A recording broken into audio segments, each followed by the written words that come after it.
Ayan po, ang kaawa-awang kalagayan ng revetment, meron pa pong nota dyan sa nagbigay sa akin, 80% lupa, 15% semento, plus 5% bakal equals pera.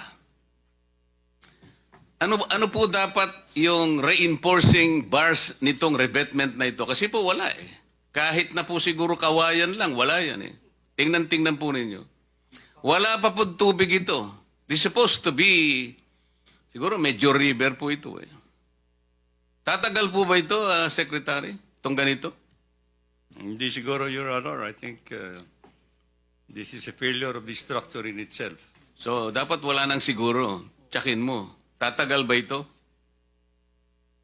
Hindi po. Alam po nyo kung saan ito?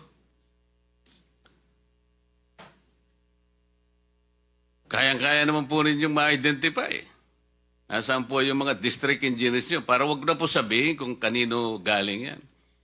Kasi malalaman din po natin yun eh.